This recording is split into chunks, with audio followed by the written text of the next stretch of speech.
তাৰে পৰাই আৰম্ভ কৰি সমগ্ৰ ভাৰতবৰ্ষত ৰথ যাত্ৰা ওলোৱা হয় আজিৰ দিনত।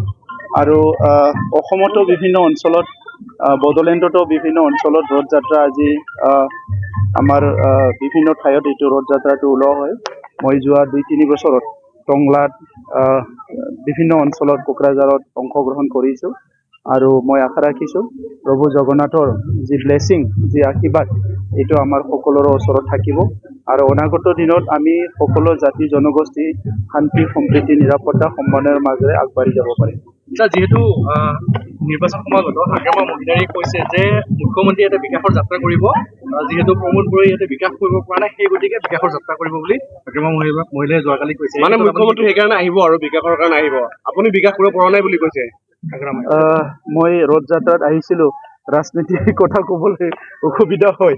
এতিয়া আপোনালোকে সুধিছে যেতিয়া ক'ব বিচাৰিছোঁ, আমাৰ 70 বছৰত যিমানখিনি নিৰ্বাচন হৈছে, এই নিৰ্বাচনত প্ৰধানমন্ত্ৰী হওক বা মুখ্যমন্ত্ৰী হওক বা কোনোবা দলৰ নেতাই হওক, যেতিয়া নিৰ্বাচন আহে কিবা নহয় কিবা এজেণ্ডা লৈ ৰাইজৰ ওচৰত আহে।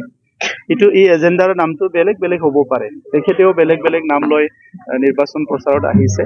মুখ্যমন্ত্ৰী অসমৰ মুখ্যমন্ত্ৰী বড়োলেণ্ডত আহা, এই কথাটো আমি চবে আদৰণি জনাইছোঁ। বিকাশ হৈছে নে নাই সেইটো হাগ্ৰামা মহিলাৰী একদিন মোৰ লগত বহক, মই হিচাপ দিম। ধুনীয়াকৈ টেবুলত বহক, চাহ কফি ময়ে এৰেঞ্জ কৰিম, তেখেতে আহক, এটা টাইম দিয়ক। কোকৰাঝাৰতো অফিচততো তেখেতে 4 বছৰ নাহিলে, যদি ক'ত বহিব লাগে কওক, যদি তেখেতৰ ঘৰত মাতে ঘৰতো যাম মই। আৰু বিকাশ হৈছে নে নাই ইয়াৰ কাৰণে একদিন বহি যাওক কাগজ কলম লৈ পেলাই।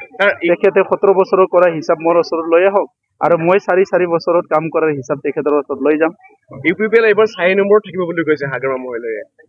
হাগ্ৰামা মহিলাৰী 1 কি 3 কি 4 কি এইটো বুজি নাপায়। ইলেকশ্যন জিকিবৰ কাৰণে 4 নম্বৰ লাগে, একে নিজিকে, অকলে ইলেকশ্যন জিকিব নেকি?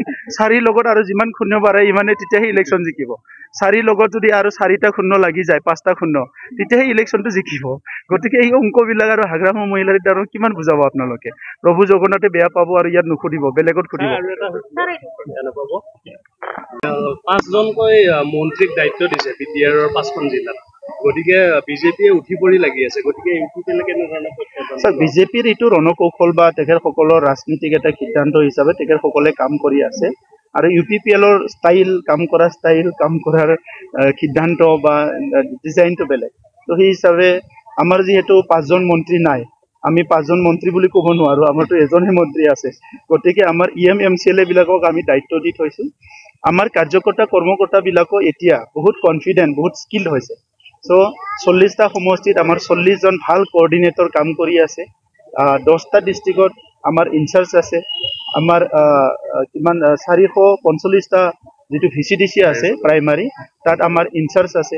3টা বুথৰ এগেইনষ্টত এজন ইনচাৰ্জ আছে, আৰু 3200টা বুথ কমিটি আমাৰ সক্ৰিয়ভাৱে কাম কৰি আছে। কংগ্ৰেছেও প্ৰাৰ্থিত্ব দিব আৰু কংগ্ৰেছেও মষ্ট ৱেলকাম।